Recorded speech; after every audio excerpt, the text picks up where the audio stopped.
a bit of a hybrid between conventional agriculture, small farms, family farms, and educational establishment. We have a little of both. We do raise somewhere on the order of 4,000 to 5,000 fruit trees, and we raise sweet corn and pumpkins and various row crops, strawberries and raspberries and so forth. But we don't really, nor would we ever think that we could actually provide a living for the number of people that we actually do just by selling produce. So we have the challenges of dealing with Mother Nature and bringing in a crop and trying to sell it.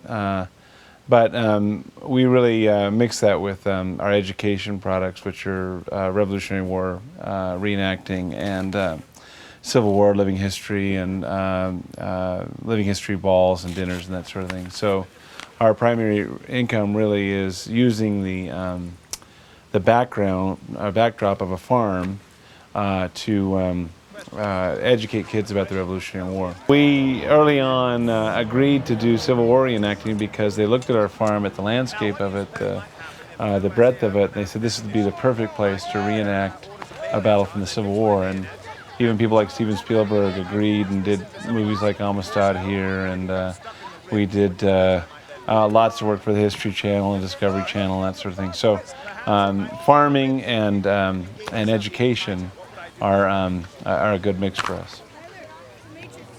And small farms like this are so beneficial. We just can't go without them. We need them. Our farm here, with its 700 some acres, is a great place. People can bring their kids up. They can see some open space. They can see what it's like to pick an apple or pick a raspberry or see corn growing in the field or hay. It's just so important not to have mega farm where you have thousands of acres with machinery on it. Here you'll see some old-fashioned tractors, but you're as likely to see someone out with a scythe cutting wheat in the fall.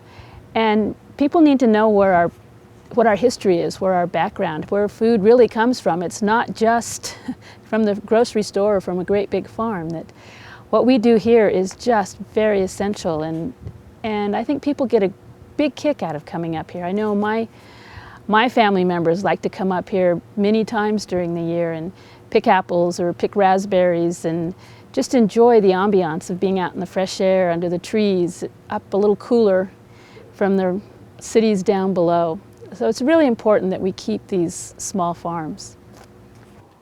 So one of the challenges of being a living history farm is, though we are an actual apple farm and do produce and sell apples, we don't make enough on that alone to survive necessarily. So we do our living history presentations and various activities. One of my personal favorites is the dancings, the dances and balls and such that we do.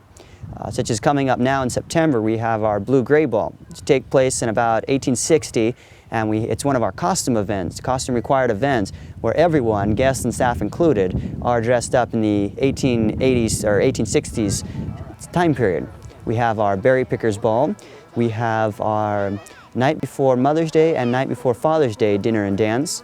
We have, let's see, our Legend of Sleepy Hollow dinner and dance. We have our Christmas Carol and various other ones that aren't coming to mind as of right now. But as I said, my personal favorite on that is when we actually do the dances. Each of our dinners include a large meal with several different courses included on that, depending on the exact style of dinner that it is. And we'll have various activities, but one that's almost guaranteed is the dancing. And I'm one of the dance masters here at the farm, so I have the pleasure of teaching and leading a lot of the different dances. We do Virginia Reel, the Ball of Yarn, Patty Cake Polka, Yankee Doodle, the Black Nag, and countless other ones that we'll be teaching through the different dinners and such, and it's a whole lot of fun.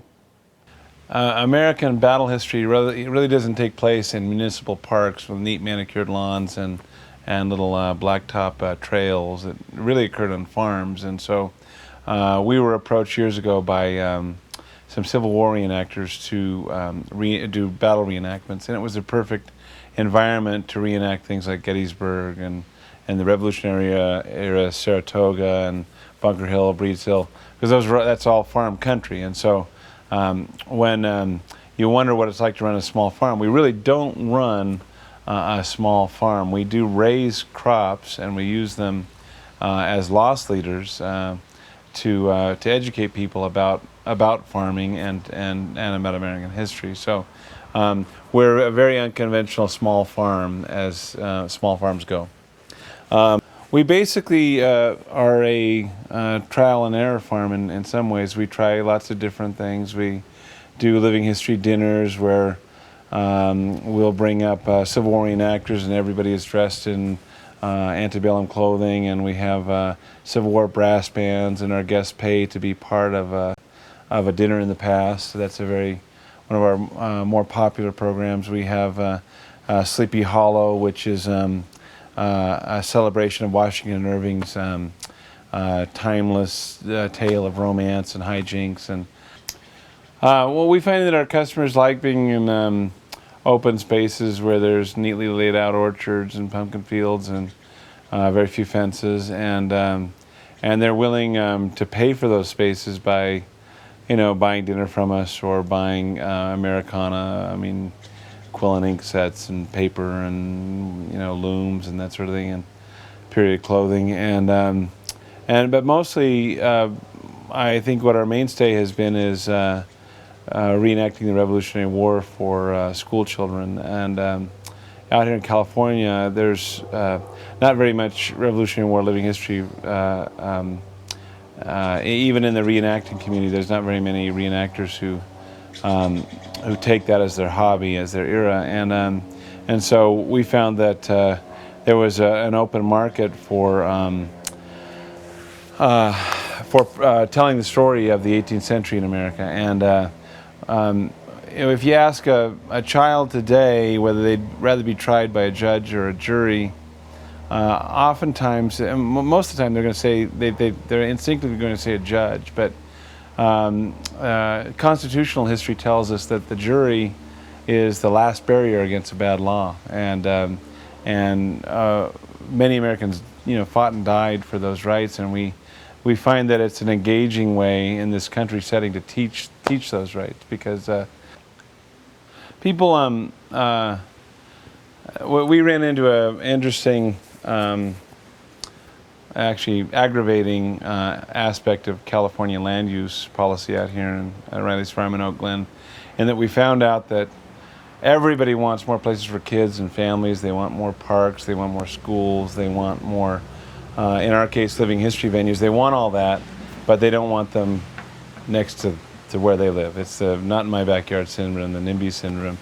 And what we found up here in Oak Glen was that there are a lot of folks who buy 2 or 3 acres of land, and they think they've bought the rights to 3,000 or 4,000 acres of solitude. So somebody opens up a camp for kids next to them, and their impulse is to try and shut them down. And I've always thought, if you love a field next to you, if you love that beautiful field full of wildflowers next to you, and you've bought your home and you want to enjoy that field of wildflowers, but it doesn't happen to be yours, maybe you ought to buy that field of wildflowers so that you can preserve it.